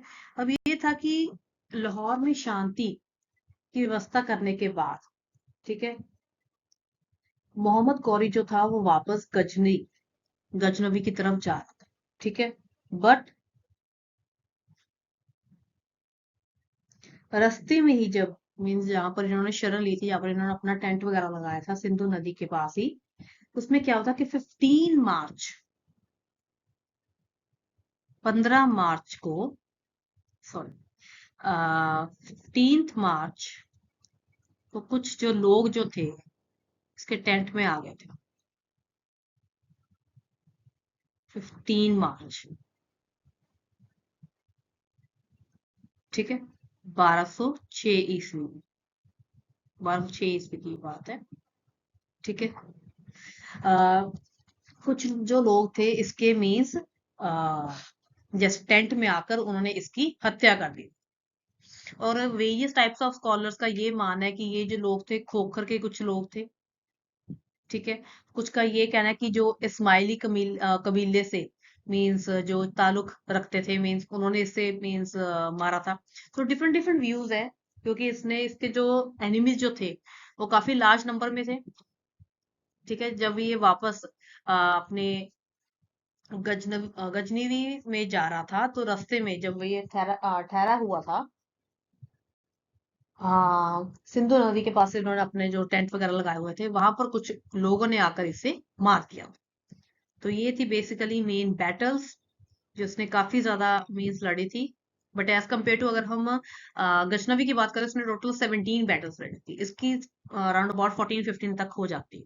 बट इसकी जो सबसे इंपॉर्टेंट बैटल है that is the first battle of Tarain and the second battle of Tarain, जो 1191 में और 1192 में जो थी लड़ी गई। तो चलिए अब हम करते हैं बेसिकली द रिजल्ट। जो गौरी ने अपने इन्वेजन्स के बाद उसका मीन्स उस चीज का क्या इम्पैक्ट पड़ा। इतने सारे जो उसने मोहम्मद गौरी ने जो इतने सारे इन्वेजन्स किए हैं, देन उस चीज का क्या इम्पैक्ट पड़ा मीन्स इंडिया के ऊपर। तो सबसे पहले अगर हम उसके इम्पैक्ट की मीन्स रिजल्ट की अगर बात करें, that is basically the establishment of Muslim rule in India, जिसमें मीन्स वो सक्सेसफुल हो गया था। उसका सबसे फर्स्ट मोटिव ही ये था कि उसने मुस्लिम रूल को एस्टेब्लिश करना है इंडिया में। नो डाउट जो गजनवी जो था, ठीक है, गजनवी जो था मीन्स वो भी यही चाहता था, या मोहम्मद बिन कासिम जो था मीन्स वो दोनों यही चाहते थे कि मुस्लिम रूल को एस्टेब्लिश करने हैं in India. But they were not successful in their efforts completely. So it was only the Muhammad Ghori, who was successful in his efforts. जब 1206 में गौरी की डेथ के बाद ऐबक ने क्या किया था, कुतुबुद्दीन ऐबक ने गजनी गजनी के साथ सारे के सारे जो रिलेशन जो थे मीन्स वो तोड़ दिए थे। अब उसने सेटल डाउन कहाँ पर होना शुरू कर दिया था, इंडिया में। इंडिया में कहाँ पर, दिल्ली में। दिल्ली को अपनी कैपिटल मेन बना लिया था। ठीक है। वहां पर उसने दिल्ली सल्तनत की मीन्स जैसे आप कह सकते हो नींव रखी थी, मीन्स उसकी एस्टेब्लिशमेंट की थी। ठीक है। जिससे क्या होता, उसकी ज्यादा मीन्स जो काफी ज्यादा मीन्स उसकी प्रेस्टिजियस जैसे उसकी मीन्स होनी स्टार्ट हो गई थी कुतुबुद्दीन ऐबक की, क्योंकि वो काफी ज्यादा एबल सेनापति था किसका, मोहम्मद गौरी के टाइम का। Then with the help of Muhammad Ghori and with the help of Qutubuddin Aibak, जो मुस्लिम रूल जो था वो completely अब एस्टेब्लिश हो चुका था इंडिया में। ठीक है। देन नेक्स्ट मेन रिजल्ट इस चीज का क्या रहा था कि एंड हो गया था राजपूत किंगडम्स का। कंप्लीट एंड नहीं हुआ था, बट काफी लार्ज अमाउंट में मींस जो राजपूत किंग्स जो थे वो खत्म हो चुके थे। राजपूत किंग्स मींस उनका डिस्ट्रक्शन हो चुकी थी। क्योंकि गौरी ने इतने ज्यादा इन्वेजन्स किए थे जिसके कारण क्या होता कि जो काफी ज्यादा जो पावरफुल जो किंग्स थे, जो राजपूत किंग्स थे, मींस उनका एंड हो चुका था। जैसे अगर हम बात करें फर्स्ट बैटल ऑफ तराइन जो 1191 में हुई थी, और सेकंड बैटल ऑफ तराइन जो 1192 में हुई थी, जिसमें बेसिकली क्या था, जो पृथ्वीराज चौहान था, पृथ्वीराज चौहान तृतीय, मींस वो बुरी तरह से हार गया था, उसकी डेथ हो चुकी थी सेकंड बैटल में। ठीक है, जिससे क्या हुआ था कि इसी तरह आगे with the passage of time Gauri ने क्या किया था, जो राजपूत किंग्स जो थे उन्हें हराना स्टार्ट कर दिया था, और उनका मीन्स नामो निशान वो मिटाना चाहता था। बट हम ये कह सकते हैं कि गौरी के इन्वेजन के साथ क्या हुआ था कि जो राजपूत जो किंग्स थे उनका डिक्लाइन होना स्टार्ट हो गया था, मीन्स वो कंप्लीटली खत्म नहीं हुआ था। ठीक है, देन नेक्स्ट इम्पैक्ट क्या पड़ा था, that is about the end of Ghaznav rule in Punjab. अब पंजाब में जो गजनव रूल था, अब उस चीज का एंड हो चुका था। ठीक है, वो कैसे हुआ था कि मोहम्मद गौरी ने 1186 में, जब महमूद गजनवी के वंश का एक जो मेन रूलर जो था पंजाब में रूल कर रहा था, दैट इज खुसरो मलिक, उसे हराने के बाद उसने पंजाब के ऊपर अपना कंट्रोल कर लिया था। ठीक है, देन जब उसने खुसरो मलिक को हराया था, खुसरो मलिक को हराकर उसने क्या किया था, पंजाब के ऊपर अपना रूल करना स्टार्ट कर दिया था। जिससे क्या हुआ था कि जो गजनव एम्पायर जो था, वो जो काफी लंबे समय से मींस पंजाब के ऊपर मींस रूल कर रहा था, वो कंप्लीटली अब खत्म हो गया था। ये एक बेसिकली मेन इम्पैक्ट माना जाता है जब गौरी के इन्वेजन हुए थे उसके बाद का इम्पैक्ट। ठीक है, देन इसके बाद अनदर मेन इम्पैक्ट आता है that economic loss. It is natural है कि अगर कभी कोई वॉर वगैरह होती है तो उसका प्रॉपर्टी के ऊपर जो भी हो उसका उसका मीन्स काफी ज्यादा नुकसान होता है। सिमिलरली जब मोहम्मद गौरी ने इन्वेजन किए थे इंडिया के ऊपर, तो काफी ज्यादा प्रॉपर्टी का लॉस हुआ था, जिसके कारण क्या था, इकोनॉमिकली काफी ज्यादा लॉस हुआ था। ठीक है, अ, जब कभी मीन्स वो हमला वगैरह करता था इंडिया के ऊपर, तो वहां की जो जो मीन्स मनी वगैरह होती थी, मीन्स काफी ज्यादा आ, वो प्लंटर वगैरह करता था, लोगों के ऊपर अत्याचार करता था, उनके ऊपर अट्रोसिटीज करता था, जिसके कारण क्या होता था कि काफी ज्यादा इकोनॉमिक लॉस जो था वो इंडिया को हुआ था। So this is also the main impact after the invasion of the Ghori. Then next impact क्या पड़ता है, that is the impetus to the foreign trade। ये हम इसे एज अ पॉजिटिव एस्पेक्ट भी ले सकते हैं। ठीक है, impetus to the foreign trade. अब बेसिकली क्या हुआ था कि जैसे गौरी के इन्वेजन के बाद, बिकॉज वो एक फॉरेनर था, ठीक है, टर्क मीन्स एक टर्क रूलर था। अब उसके इन्वेजन्स के बाद क्या हुआ था कि डिफरेंट डिफरेंट टाइप्स के जो मेन अब रूलर जो थे, अब उन्होंने ट्रेड करना स्टार्ट कर दिया था इंडिया के साथ। जिससे क्या हुआ था, एक प्लस पॉइंट ये मेरा था कि इंडिया में अब फॉरेन ट्रेड होना स्टार्ट हो गया था। नो डाउट उनका इकोनॉमिक लॉस भी हो रहा था, बट ऑन द कंट्रेरी उनके एक जैसे एक रास्ता खुल गया था इस चीज का, फॉरेन ट्रेड मीन दूसरी कंट्री के साथ अब उनका ट्रेड होना स्टार्ट हो गया था इंडिया का। तो ये थे बेसिकली मेन रिजल्ट, जिसमें सबसे पहले हुआ था कि मुस्लिम रूल को एस्टेब्लिश किया था मोहम्मद गौरी ने with the help of Qutbuddin Aibak. ठीक है, देन राजपूत किंगडम्स का नामो निशान मिटाने की इसने कोशिश की थी, and he was quite successful. कुछ हद तक वो सक्सेसफुल भी हो पाया था। देन गजनव एम्पायर जो रूल कर रहा था पंजाब में काफी लंबे समय से, उस रूल को इसने खत्म कर दिया था जब इसके लास्ट सक्सेसर को मीन्स इसने मीन्स वहां से भगा दिया था। देन इसके इन्वेजन का और मेन इम्पैक्ट क्या पड़ा कि इकोनॉमिक लॉस जो था वो काफी ज्यादा अमाउंट में इंडिया को सहना पड़ा था, बट प्लस पॉइंट ये था कि फॉरेन ट्रेड का जो रास्ता जो था वो खुल गया था। देन नेक्स्ट, अब इसका मेन रिजल्ट क्या आता है, मेन इम्पैक्ट क्या आता है, that is the loss of art and architect. Means जब कभी भी कोई वॉर वगैरह होती है, दैट इज ऑब्वियसली कि एक तो प्रॉपर्टी जो है उसका नुकसान काफी ज्यादा होता है, देन इसके अलावा मीन्स जो आर्ट और लिटरेचर जो है मीन जब कोई फॉरेन इन्वेडर जब आता है, मीन्स किसी कंट्री के ऊपर अटैक वगैरह करता है, तो उस चीज का मीन्स वो नामो निशान मिटाने की कोशिश करता है। जिससे क्या हुआ था, इसी तरह गौरी ने क्या किया था कि जब उसने अपने इन्वेजन्स किए थे, तो उसने क्या किया था, हिंदुओं के जितने भी टेम्पल्स थे, जितना भी उनका आर्ट का जो मीन्स सामान था, जो लिटरेचर जो था, उसने काफी ज्यादा उसे मीन्स नुकसान पहुंचाने की कोशिश की थी। And he was quite successful in his efforts. अगर हम बात करें कि उसने बनारस का जो शहर था, कहा जाता है कि बनारस में ही उसने लगभग यानी कि जो 1000 मंदिर जो थे उसने नष्ट कर दिए थे। जिससे क्या हुआ था, काफी ज्यादा नुकसान हुआ था आर्ट और लिटरेचर को। तो ये एक मेन मीन्स इम्पैक्ट माना जाता है कि उसके इन्वेजन्स के कारण काफी ज्यादा नुकसान जो था वो आर्ट और लिटरेचर को उठाना पड़ा था। देन नेक्स्ट इसका मेन इम्पैक्ट आता है, that is the spread of Islam in India. जैसे हमने बात की है मुस्लिम रूल की, इसी तरह हम बात करें कि उसने वो इस्लाम को इंडिया में प्रॉपरली लेकर आना चाहता था, और वो लेकर भी आया था Mohammad Ghori, with the help of Qutbuddin Aibak. जिससे क्या हुआ था कि अब काफी लंबे समय तक जो था, मीन्स अगर हम बात करें कि काफी लंबे समय तक जब कुतुबुद्दीन ऐबक ने दिल्ली सल्तनत की नींव रख दी थी, तो उसने काफी लंबे समय तक जो था मुस्लिम रूल जो था वो चलता आ रहा था इंडिया में। देन इसके अलावा नेक्स्ट जो मेन इम्पैक्ट पड़ा था, that is about the emergency of Hindu Muslim culture. India जो था उसमें जैसे मिक्स वैरायटी थी कल्चर की, ठीक है, हिंदू रह रहे थे, डिफरेंट टाइप्स ऑफ जो लोग थे मीन्स वो रह रहे थे।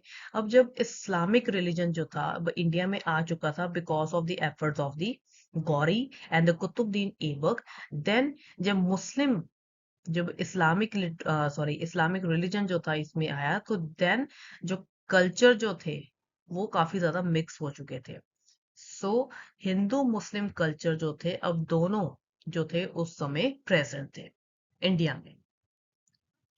सो there is a mixture between the Hindu and the Muslim culture. तो ये भी एक मेन इम्पैक्ट माना जाता है। ठीक है, वो कैसे उनका मिक्सचर हुआ, जैसे थ्रू एजुकेशन हो गया, ठीक है, थ्रू मैरिज हम कह सकते हैं, या थ्रू लिटरेचर हो गया। देन डिफरेंट डिफरेंट फील्ड्स के कारण जो था वो हिंदू मुस्लिम कल्चर जो थे आपस में इंटरमिंगल जो थे हो रहे थे। देन नेक्स्ट जो इम्पैक्ट पड़ा था, that is about the rigidity in the caste system. जो हिंदूज जो थे जो इंडिया में ऑलरेडी रह रहे थे, वो बेसिकली मुस्लिम्स को एज अ मलेशियास या मलेश मीन्स ये समझते थे। मोरोवर जो हिंदू की जो हिंदू जो बेसिकली मीन्स वो क्या सोचते थे कि जैसे अनटचेबल्स जो थे वो उन्हें मलेश वगैरह कहते थे। इसी तरह जब मुस्लिम्स ने यहाँ पर इंडिया में अटैक किया था, तो उन्होंने बेसिकली क्या उन्होंने सोचा कि वो मुस्लिम को एज अ कंसिडर करेंगे मलेश या मलेशियास। तो इस तरह क्या हुआ था कि जो कास्ट सिस्टम था वो इमर्ज होना बहुत ज्यादा स्टार्ट हो गया था। ठीक है, उसमें काफी ज्यादा मींस रिजिडिटी आनी स्टार्ट हो गई थी बिकॉज जब इस्लामिक रिलीजन आया, ठीक है, जो हिंदू जो थे वो मुस्लिम्स को बिल्कुल भी पसंद नहीं करते थे, इसी कारण वो उसमें रिजिडिटी जो थी वो आनी स्टार्ट हो गई थी। जो अपर क्लास के जो हिंदूज थे वो मुस्लिम्स को मलेश कहना जो था वो उन्होंने स्टार्ट कर दिया था। देन इसके अलावा अगर कोई भी हिंदू किसी भी मुस्लिम के साथ कोई भी लाइक जैसे कांटेक्ट वगैरह क्रिएट करता था, तो वो उस लोगों को भी अच्छा भी बिल्कुल भी नहीं मानते थे। तो ये थे बेसिकली मेन उसके रिजल्ट्स जो मोहम्मद गौरी के इन्वेजन्स के कारण पड़े थे इंडिया के ऊपर। तो नेक्स्ट अब हम बात करेंगे कंपैरिजन की। ठीक है, गजनवी एंड गौरी के कंपैरिजन की अब हम बात करेंगे। जिसमें सबसे पहले अगर हम बात करें कि जो महमूद गजनवी है और मोहम्मद गौरी है, दोनों की बहुत ही इंपॉर्टेंट प्लेस है इन द इंडियन हिस्ट्री, जो अगर हम मिडिवल पीरियड की बात करें। ठीक है, बिकॉज इन्होंने काफी ज्यादा इन्वेजन्स जो थे वो इंडिया पर किए थे अपनी कैपिटल गजनी से गजनी से कंट्रोल होकर। Then many aspect of the characters, वो कुछ सिमिलैरिटीज भी हैं, अलोंग विद दैट कुछ डिससिमिलैरिटीज भी है उनके करेक्टर्स में।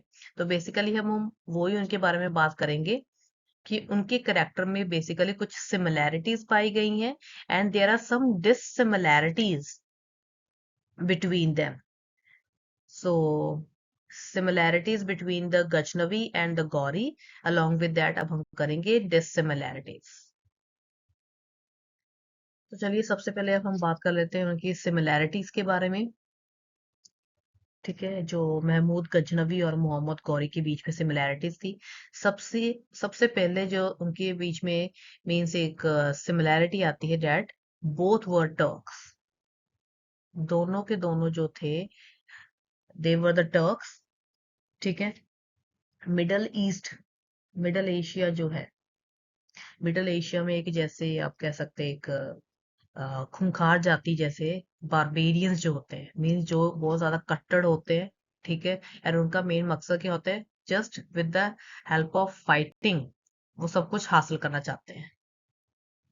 ठीक है, देन नेक्स्ट जो सिमिलैरिटी उनमें आती है that both were Muslim invaders.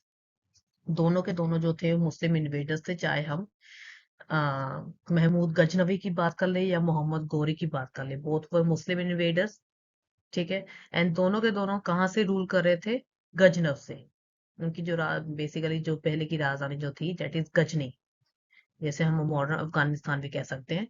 सो ये उनकी सेकंड जो थी मेन एक सिमिलैरिटी। अगर हम थर्ड सिमिलैरिटी की बात करें that is both invaded India many times, that is a very important point. ये उनकी सिमिलैरिटी थी कि अगर हम महमूद गजनवी की बात करें तो उसने टोटल जो थे 17 इन्वेजन्स किए थे इंडिया पे।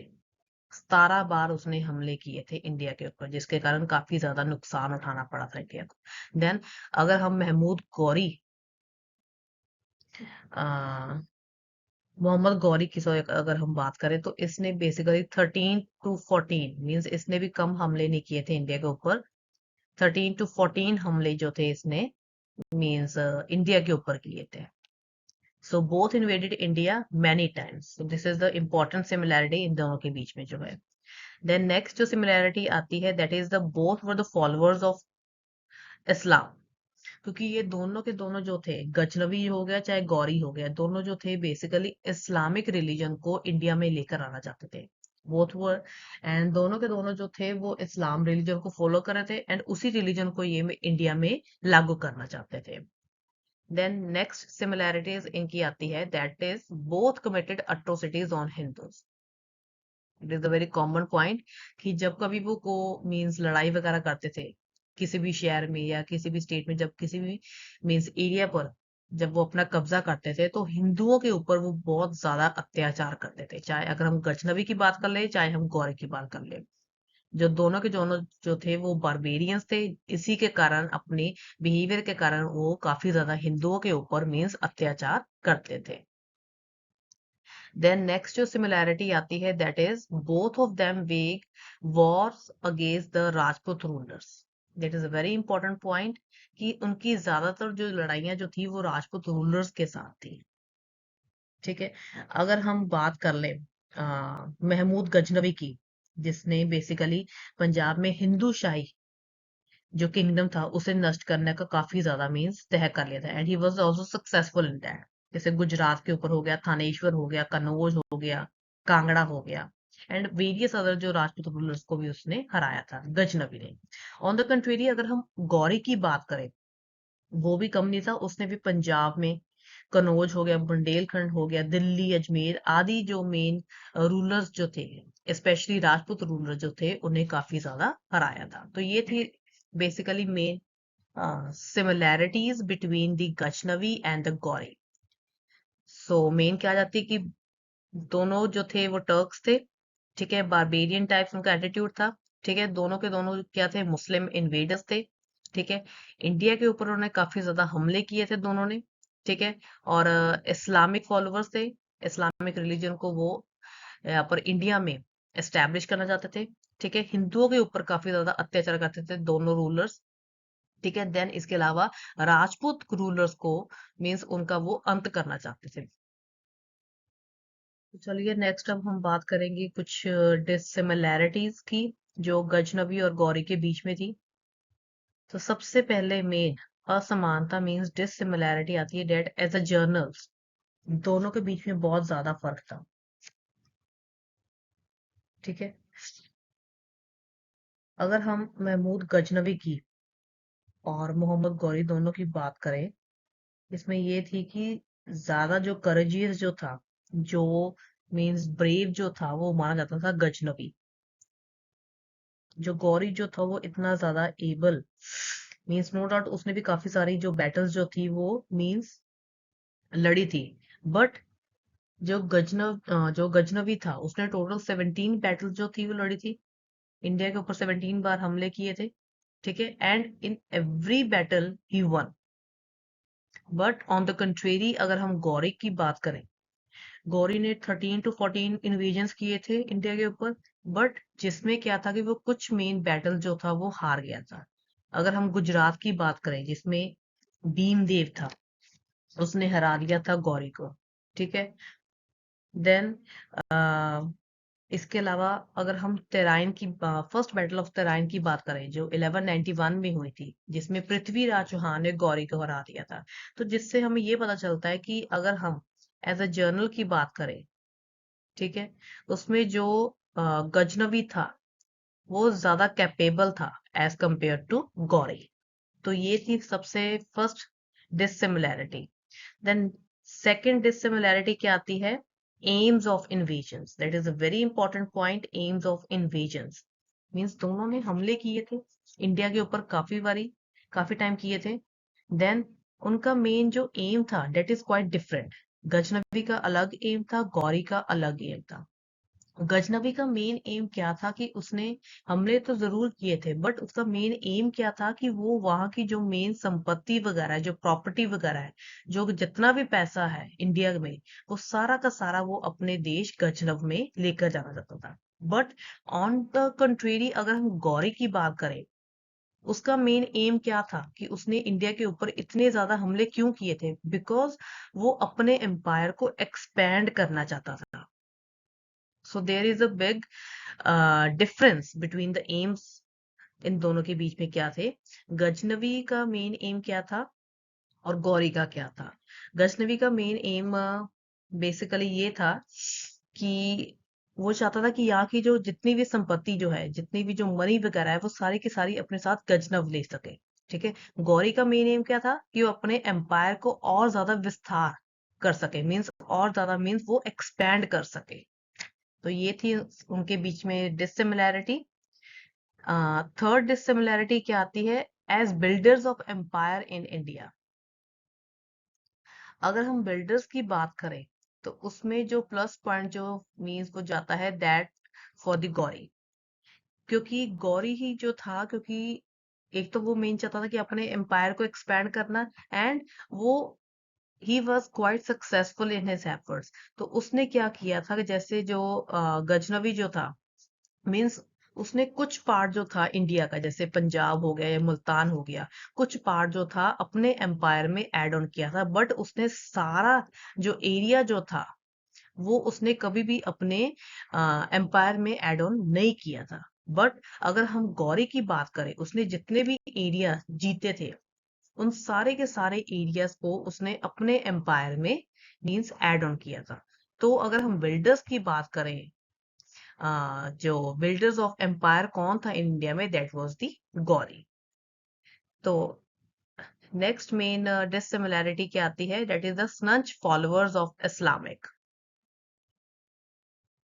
नो डाउट जो दोनों के दोनों जो थे, चाहे अगर हम गजनवी की बात करें चाहे गौरी की बात करें, दोनों के दोनों जो थे वो स्नंच फॉलोअर्स थे इस्लामिक के। ठीक है। दोनों ये चाहते थे कि यहाँ पर इस्लामिक रिलीजन आए। बट अपने एफर्ट्स में कामयाब जो था, मींस जो सक्सेसफुल कौन हो पाया था? That is the Ghori.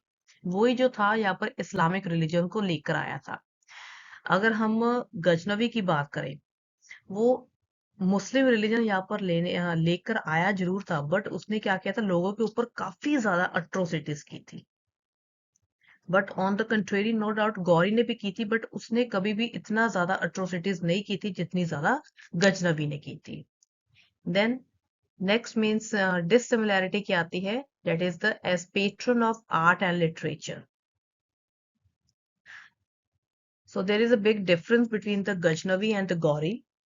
अगर हम गजनवी की बात करें, वो आर्ट और लिटरेचर को काफी ज्यादा करीबी से मीन्स हर एक चीज को देखता था. अगर हम गौरी की बात करें, वो आर्ट एंड लिटरेचर में बिल्कुल भी इंटरेस्ट नहीं लेता था. ऑन द कंट्रेरी वो इंडिया में जितना भी आर्ट और लिटरेचर था उसने काफी ज्यादा उस चीज को हानि पहुंचाई थी, मीन्स उस चीज को काफी ज्यादा मीन्स डिक्लाइन करने की कोशिश की थी. अगर हम गजनवी की बात करें, अपने टाइम पीरियड में गजनबी ने क्या किया था, वेरियस टाइप्स ऑफ मीन्स जैसे मेन स्कॉलर्स हुए उसके टाइम के, जैसे कुतबी हो गया, एल्बर्नी हो गया, अंसारी हो गया, फारूकी हो गया, मीन्स काफी सारे जो स्कॉलर जो होते थे उन्हें पेट्रन करता था.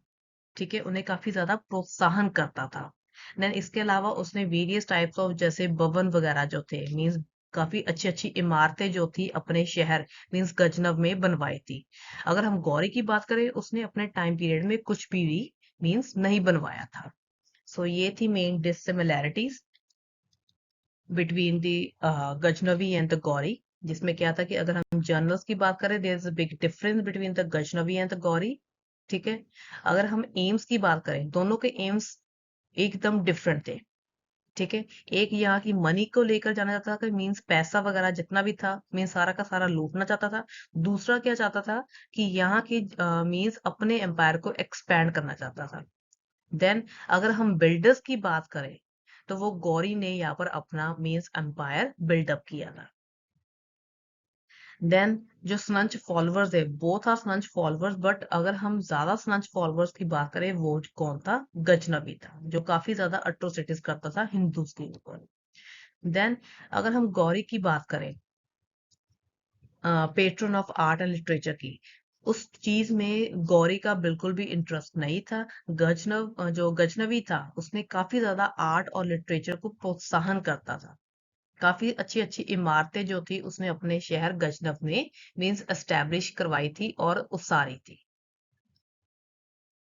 So this is the end of my video. Thank you for watching, guys. I hope this video also prove very beneficial for you, especially जो ग्रेजुएशन के जो स्टूडेंट्स हैं उनके लिए काफी ज्यादा ये वीडियो काफी ज्यादा हेल्पफुल रही होगी, क्योंकि ये मिडिवल इंडिया जो है उसका एक बेसिकली एक मेन पार्ट है, एक मेन चैप्टर है.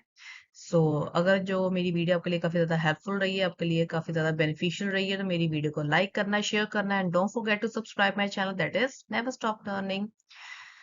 तो इसी के साथ मिलते हैं हम next Saturday with a new video and the new topic. So till then take care, bye bye guys.